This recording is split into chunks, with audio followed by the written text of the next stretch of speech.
Hello বন্ধুরা, কেমন আছো তোমরা সবাই? আশা করি তোমরা সবাই ভালো আছো, আমিও খুব ভালো আছি। মামনের মনের কথাতে তোমাদের সকলকে সুস্বাগতম। কালকে রাত্রে আমি মন্দিরার করা ওই ভিডিওটি দেখেছি, কিন্তু কালকে রাত্রে অনেকটা রাত হয়ে গেছিল এবং আমিও অন্যান্য কাজে ব্যস্ত থাকাতে সেই ভিডিওটা নিয়ে আমি আর কোনো রকমের কন্ট্রোভার্সি করতে পারিনি। যাই হোক, পচা হোক, ধচা হোক, পুরনো হোক, বাসি হোক, তাও তোমরা একটু দেখো, আমার কথাগুলোকে একটু জাস্ট শুনো, ভিডিওটা একটু দেখো। মন্দিরাকে বলছি, মন্দিরা কাঁদছো কেন? কেন কেঁদে কেঁদে ভিডিওটা করছো? কেন ভিউয়ার্সদের কমেন্ট তুমি নিতে পারছো না? কেন? এই দিন তো ভাই তোমার দেখারই ছিল, তাই না? এই দিনটা যেটা আজকে তুমি দেখছো, এইটা তো দিনটা দেখারই ছিল এবং ভবিষ্যতে আরও তোমাকে দেখতে হবে। ভবিষ্যতে আরও তোমাকে দেখতে হবে। এর জন্য তো চোখের জল ব্যয় করার কোনো মানে হয় না মন্দিরা। আজকে যে সমস্ত চোখের জলগুলো তুমি ফেলছো, এইগুলো তোমার অতীতে ভাবা উচিত ছিল যে তোমার ভবিষ্যৎ কি হতে পারে, কিন্তু তখন তুমি কোনো ভবিষ্যতের কথা ভাবোনি।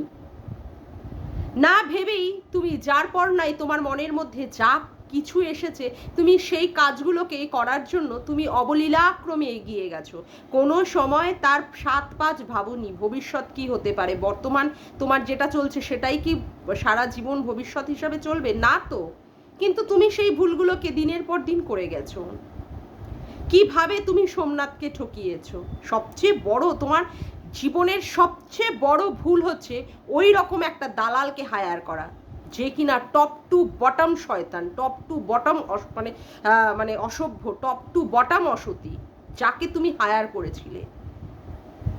তার জন্যই তো আজকে তোমার না এই দিনগুলো দেখতে হচ্ছে। একমাত্র তার জন্য, তার করা কন্ট্রোভার্সিতেই মানুষ কি করছে, তোমাকে বারংবার গিয়ে গিয়ে তোমার কমেন্ট বক্সে গিয়ে তোমাকে লাথাচ্ছে, জুতাচ্ছে, তোমাকে কাঁদাচ্ছে। কিন্তু এইগুলো তো করেছো তুমি। তুমি সেই সোনাদির গানের প্রশংসা করেছো, তুমি তার কন্ট্রোভার্সির প্রশংসা করেছো, তুমি তাকে ডেকেছো তোমার অসহায়তার সাথ দেওয়ার জন্য।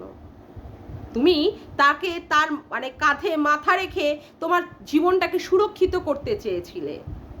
এত এত কন্ট্রোভার্সি লোকেরা থাকাতে তুমি কাউকে চিনলে না, একমাত্র ওই দিদিকে তুমি এত চেনা চিনলে, তাকে সোনা দীপভাই করে ডেকে বড় আসনটা পেতে দিয়েছিলে, তাই না? হ্যাঁ, যেখানে তুমি বারংবার তোমার রক্তের সম্পর্কগুলোকে তুমি বারংবার বিক্রি করেছিলে। যার পরনাই তুমি মিথ্যে মিথ্যে কথাগুলো ওই দালালের মুখ দিয়ে বলিয়ে বলিয়ে তুমি তোমার নিজেকে সেফ সাইড করতে চেয়েছিলে। কিন্তু এর ফল যে কি হতে পারে সেই ফল কিন্তু তুমি একবারও ভেবেচিন্তে করোনি। দিনের পর দিন, রাতের পর রাত তুমি সেই মানে কি বলবো, ওই দালালটাকে তোমার কাজে ব্যবহার করেছো তো বটেই।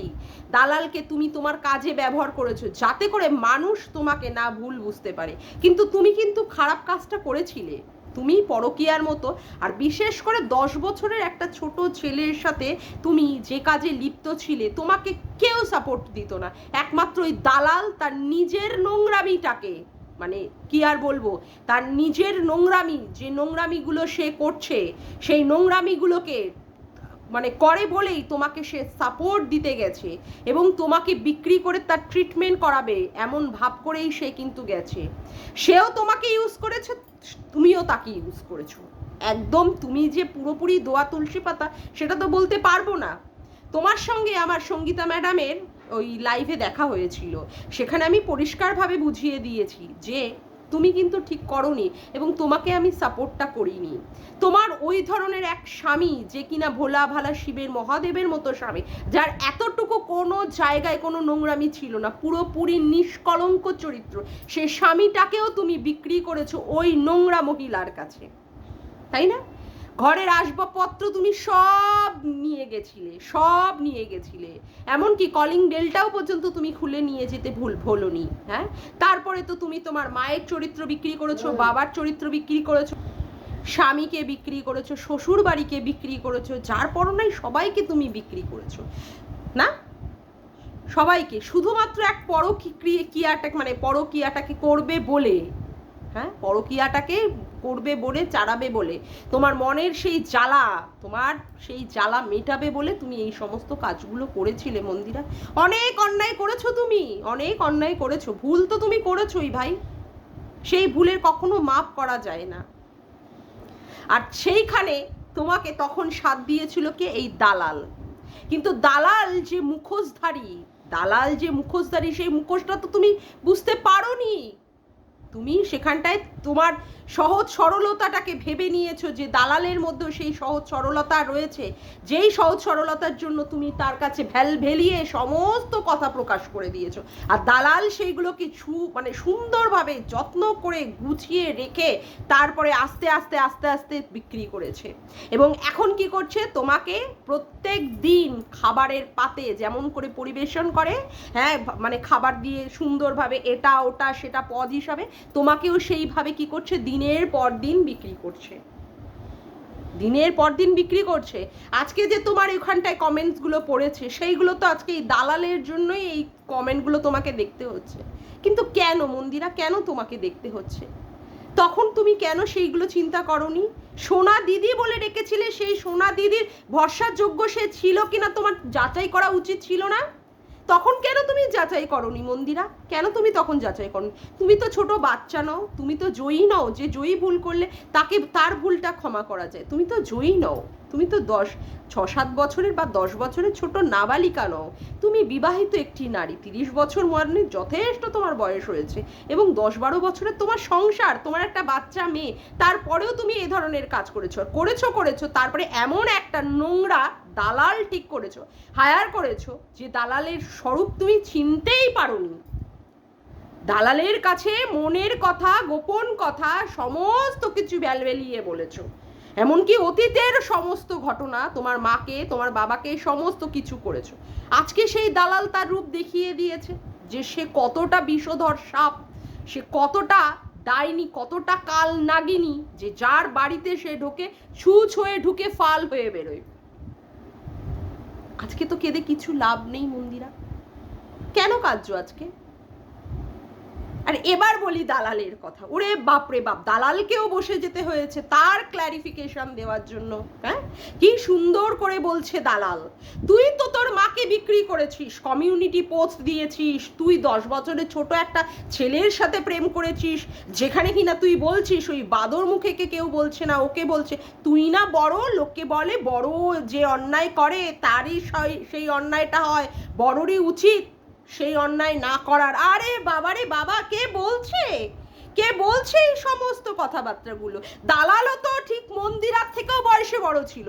যেখানে কিনা দালাল বুঝতে পারছিল মন্দিরা অন্যায় করছে, সেখানে দালাল কি করে মন্দিরাকে সাপোর্ট করলো, কি করে মন্দিরাকে কাঁধ দেওয়ার জন্য, মাথাটা রাখার জন্য তার কাঁধটাকে সেখানে দিতে গেছিল।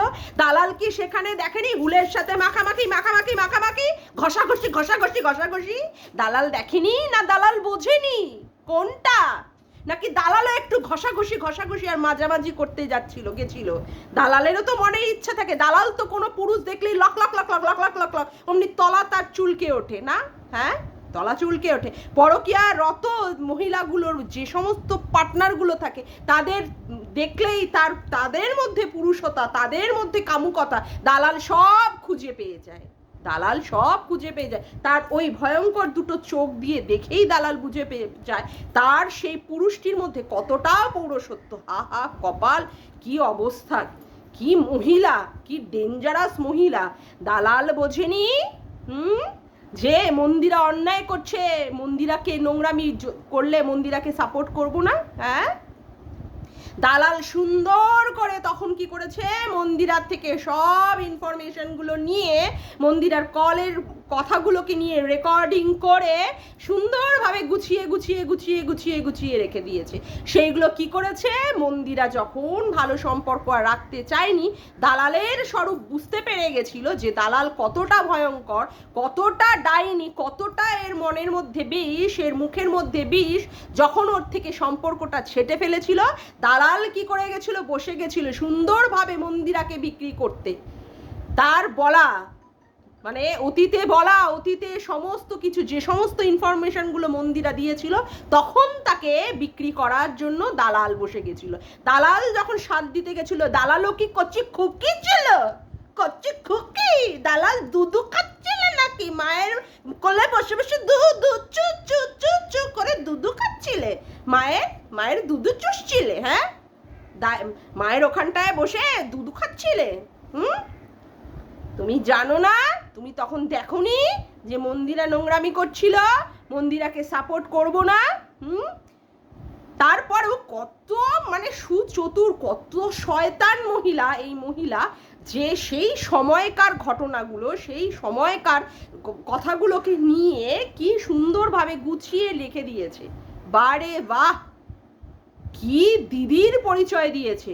যে মেয়েটি গলা জোর করে ভালোবাসার খাতিরে তাকে সোনা দিদি, দিদি ভাই, তার গানের গলা সুন্দর, তার সমস্ত কিছু প্রশংসা করেছে, সেই বোনটাকেই কি করেছে পরবর্তীকালে সবার কাছে একদম নোংরাভাবে এক্সপোজ করেছে। নোংরাভাবে, যতটা না মন্দিরা নোংরামি করেছে তার থেকেও মন্দিরার নোংরামিগুলোকে পুরো ওয়াইটির বাজারে পুরো একদম উলঙ্গ করে দেখিয়ে দিয়েছে যে মন্দিরা কতটা নোংরা। আর এর তখন ধোয়া তুলসী পাতা, তুলসী তলায় দিয়ে বাতি, দালাল বলে আমিও সতী, আমিও সতী, আমিও সতী। হ্যাঁ সতী, ওরে আমার সতী, সতী, সতী, হ্যাঁ ওরে আমার সতী। তখন তুমি কেন গিয়েছিলে? হ্যাঁ ওই বাঁদরটাকে কমিউনিটিতেই বা ঝুলিয়েছিলে কেন? ওই বাঁদরটার স্কুটির পিছনে ঢক ঢক ঢক ঢক ঢক ঢক ঢক ঢক দুগ্ধ যুগলর পশ্চাতে এরকম লাগাতে লাগাতে লাগাতে লাগাতেই বা মন্দিরের কাছে পৌঁছেছিলে কেন? তখন তোমার মনে ছিল না যে তুমি কচি খোকি ছিলে না? কচি খুকি ছিলেন না, তোমাকে ব্যবহার করেছে আর তুমি মন্দিরাকে ব্যবহার করনি। তুমি তো জানতে মন্দিরাকে আমি এইভাবেই বিক্রি করব, তাই দিয়ে আমার ট্রিটমেন্ট করব, তাই দিয়ে তুমি তোমার ঘরে মোবাইল এনেছো, আসবাবপত্র কিনেছো মন্দিরাকে বিক্রি করে করে। জানি না সেটা কি কি দিয়ে করেছো, কিউআর কোডের টাকা দিয়ে করেছো না মন্দিরাকে বিক্রি করে করে করেছো। আজকে তোমার বলতে বসতে হচ্ছে যে তার কর্মের ফল পাচ্ছে মন্দিরা।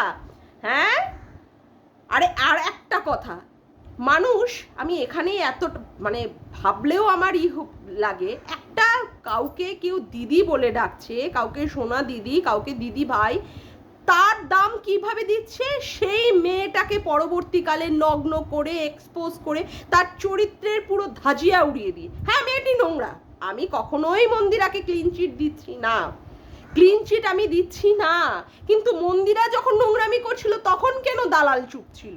তখন যখন সবাই ওয়াইটিবাসী সবাই যখন মন্দিরাকে খারাপ বলেছিল তখন কেন তাকে সাথ দেওয়ার জন্য পুরো ওয়াইটির বিরুদ্ধে গিয়ে মন্দিরাকে সাপোর্ট দেওয়ার জন্য তখন কেন দালাল বসে গেছিল? তখন কেন দালাল তার বিরোধিতা করেনি?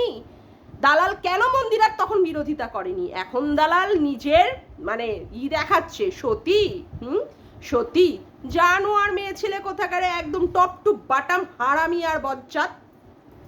আর মন্দিরা তোমাকেও আমি বলি বটে, যে মেয়ে তার কোনো সম্পর্কের দাম দিতে পারে না, যে মেয়ে তার মাকে খামাচু বলে, হ্যাঁ কে বলে রে, কে বলে? কোন মেয়ে আছে যে তার মায়ের গর্ভ থেকে বেরিয়ে আসা সেই মাকে এইভাবে সে মলিন করতে পারে, মাকে খামাচু? বরকে তো দিন রাত বিক্রি করছে, বরকে তো দিন রাত উলঙ্গ করছে, বরের পয়সায় জল গরম হয় না, বর এই কথা শোনে না, বর অমুক বর তমুক, সারা সময় বসে বসে বরের নামে বলে যাচ্ছে। যে বরকে সেইভাবে পাত্তা দেয় না, বরের কোনো সম্মানের তার কোনো কিছু ধার ধারে না, উপরে শ্বশুর শাশুড়িরও কোনো পাত্তাই দেয় না, শ্বশুর শাশুড়ির কোনো কিছু ছাওয়াই মারায় না। সেইভাবে শ্বশুর যে শাশুড়ি যার বাড়িতে বসে রয়েছে, যাদের পয়সায় লকডাউনে গিলেছে, সেই শ্বশুর শাশুড়িটাকেও পাত্তা দেয় না, যার বোনেদের সাথে যার নিজেরই ভালো সম্পর্ক নেই, তুমি কি না গেছো তার কাছে, তার কাঁধে মাথা রেখে ভরসা খুঁজতে? আর লোক পেলে না মন্দিরা, আর লোক পাওনি? বলতে বাধ্য হচ্ছি, তুমিও তো বাবা ছোট বাচ্চাটি ছিলে না মন্দিরা। তবে কেন এখন এই রকম ভাবে তুমি কাঁদতে বসেছো? কেন? হ্যাঁ কেন কাঁদতে বসেছো? এই দিন তো তোমার দেখারই কথা ছিল, তোমার তো এগুলো ভাবারই উচিত ছিল যে করিয়া ভাবিও কাজ, ভাবিয়া করিও না, এটা তো কথাতেই আছে প্রবাদ বাক্য। কেন তখন তুমি সেইগুলো ভেবে চিনতে কাজটা করোনি? হ্যাঁ এমন লোকের হাত ধরতে গেলে যাকে বিশ্বাস করা যায় কিনা সেটাই তো আগে তুমি বিচার বিশ্লেষণ না করে তার হাতটা ধরেছিলে। হ্যাঁ দালাল হায়ার করেছিলে, যে দালাল কিনা তোমাকে বিক্রি করতে পারে পরবর্তীকালে, সেই দালাল হায়ার করেছিলে তুমি, তোমার ভরসাযোগ্য। তোমার তো বুদ্ধিই নেই, বলতে বাধ্য হচ্ছে, তোমার তো সেই রকম বুদ্ধিই নেই। যদি সেই রকম বুদ্ধি থাকতো না তাহলে তুমি এই কাজই করতে না।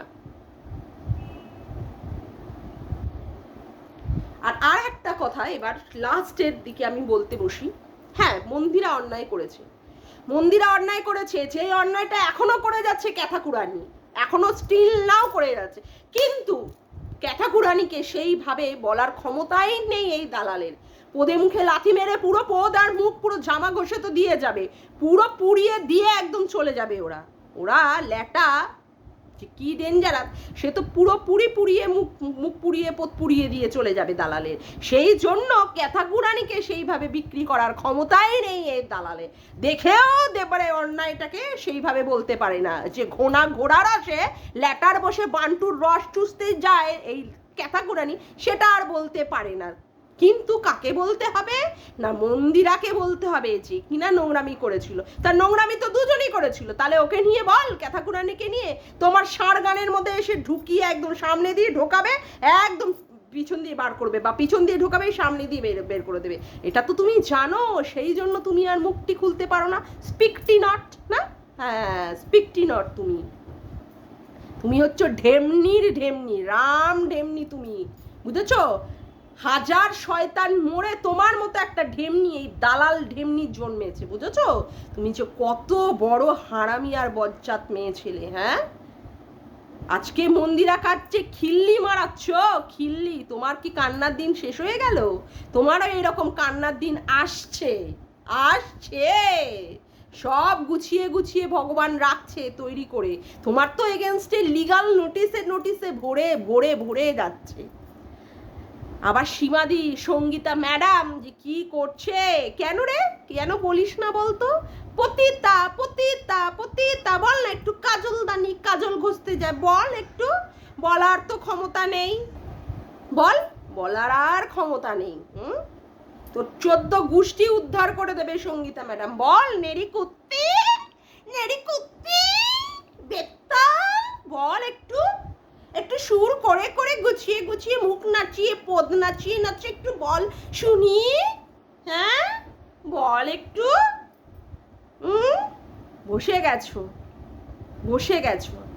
আর এবার আমি দর্শকদের উদ্দেশ্যে কিছু কথা বলবো। হ্যাঁ, মন্দিরা অন্যায় করেছে, মন্দিরা ভুল করেছে, যে কাজ করেছে মন্দিরা কখনোই সেটাকে সাপোর্ট করা যায় না বা ক্ষমা করা যায় না। ঠিক আছে, বুঝলাম, সবই ঠিক আছে, কিন্তু একটা কথা আসে, অন্যায় যে করে তাকে তো মানুষ শুধরানোরও সময় দেয় বা সুযোগ দেয়।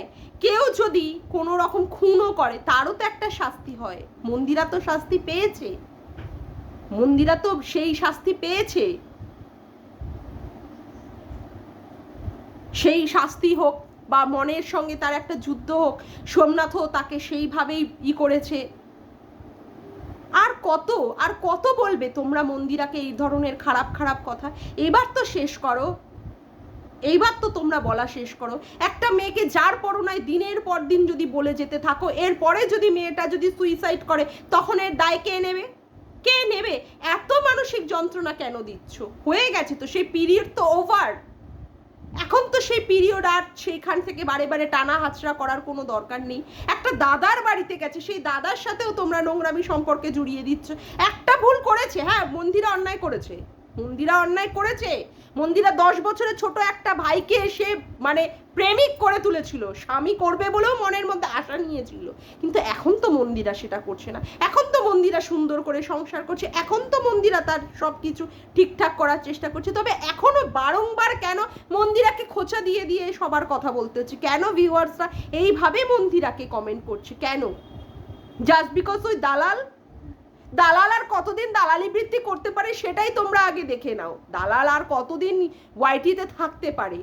কিন্তু মানুষের মানবিকতার বিচার তো এই দিয়ে হয় না, না? ক্ষমাই পরম ধর্ম। রামকৃষ্ণ ঠাকুর থেকে বড় বড় ভগবানরা থেকে সেই কথাই বলে গেছে। একটা ক্ষমাই না করে দেওয়া যায়, একটা সুযোগই দিয়ে দেখুক সবাই মন্দিরাকে। হ্যাঁ, মন্দিরা পরবর্তীকালে ভবিষ্যতে কি করবে না করবে তার গ্যারেন্টারও আমি হব না, এটাও ঠিক কথা। কিন্তু যদি মন্দিরা কিছু না করে থাকে, তাও মানে বারংবার তার অতীত নিয়ে টেনে টেনে তাকে এইভাবে কাটাছেড়া করতে হবে? আর কত মানসিক যন্ত্রণা দেওয়া হবে তাকে? আর কত? এবার তো একটা শেষ বা সমাপ্তি বলে একটা জিনিস আছে নাকি? এবার তো তার শেষ করো। আমি বুঝে পাই না, প্রত্যেক দিন এই দালাল কি করে, প্রত্যেক দিন সতী সতা নিয়ে বলতে বসে যায়, কন্টেন্ট নেই তো। গু খেকো মাল একটা, মন্দিরার গু না খেলে এর চলে না, মন্দিরার প্যান্টির মধ্যে মুখ গোজা মাল, তার আবার হবেটা কি? একটা শিক্ষিত মেয়ে যে কিনা নিজের শিক্ষার বড়াই করে, তাকে মন্দিরার মতো অর্ধশিক্ষিত একটি মেয়ের প্যান্টির মধ্যে মুখ গুজে থেকেছিল বলেও তার বড়াই করে বলতে হয় ছি ছি ছি ওয়াক্তু সেই দালালের মুখে, কি দালালি বৃত্তি মাইরি, ছি। আজকে সে আবার বলতে বসেছে মন্দিরাকে নিয়ে, আরে মন্দিরার তো নোংরা, তুই তো আর নোংরা না, তুই কেন গেছিলিস মন্দিরাকে সাপোর্ট করতে, কেন গেছিলিস? আর সুন্দরভাবে সাজিয়ে গুছিয়ে রেখে দিয়েছিলিস মন্দিরার প্রমাণগুলোকে, পরবর্তীকালে সেগুলো তুই বিক্রি করে করে মন্দিরাকে খোঁচা মারতে পারবি আর ভিউজ কামাতে পারবি, দেখাতে পারবি যে তুই কতটা সতী ছিলিস। জানোয়ার মেয়ে ছিলে কোথাকার একটা, জানোয়ার, নরকের কীট, সমাজের একদম পাক। এই একটা বিষ মাল পুরো সমাজটাকে নষ্ট করে দিতে পারে, এই একটা বিষ জিনিস।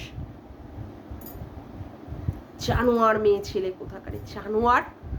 আর মন্দিরা, তোমাকে আমি বলবো কাঁদা বন্ধ করে দাও, স্ট্রং হও। মেয়েরা কাঁদে না, মেয়েরা কাঁদে না, মেয়েদের কাঁদতে নেই, দিন চলে গেছে সেই সমস্ত দিন। এখন একবিংশ শতাব্দী, এখন চোখে থাকবে আগুন, বুকে থাকবে বল, তেজ। তুমি না তোমার মানে নেগেটিভ কমেন্টগুলোতে লাভ রিয়াক্ট দিয়ে দিয়ে বুঝিয়ে দাও যে তুমি মানসিক দিক থেকে কতটা স্ট্রং। তাহলে আজকে তুমি সেই সমস্ত কমেন্টের কেন কেন ধার ধারছো? কেন? দরকার নেই তো সেই সমস্ত ধার ধারা। লোকে যা যা বলার বলুক বলুক, তুমি কারোর মুখ আটকাতে পারবে না। জাস্ট ইগনোর করো, সেইগুলোকে ইগনোর করতে শেখো আর সোমনাথের সাথে সুন্দরভাবে সংসার করে যাও। এটাই আমি তোমাকে বলবো যে এইভাবেই তুমি এগিয়ে যাও, দরকার নেই তোমার দেখা। তুমি তোমার যেভাবে জীবনযাত্রা এখন করছো সেইভাবেই তুমি এগিয়ে যাও। সকলের আশীর্বাদ, সকলের শুভকামনা তোমার সাথে আছে, কেমন? যাই হোক, আজকের মতো ভিডিওটা আমি এখানেই শেষ করলাম। আমার ভিডিওটা যদি তোমাদের ভালো লেগে থাকে তবে অবশ্যই একটি লাইক করো, কমেন্ট করো, শেয়ার করো, আর চ্যানেলটিকে বেশি বেশি করে সাবস্ক্রাইব করে রেখো, আর অল নোটিফিকেশান বেলটিকেও অন করে রেখো এরকম নতুন নতুন ভিডিও পাওয়ার জন্য। আজকের মতো আসি বন্ধুরা, আবার দেখা হচ্ছে একটি নতুন ভিডিওতে। Bye, tata.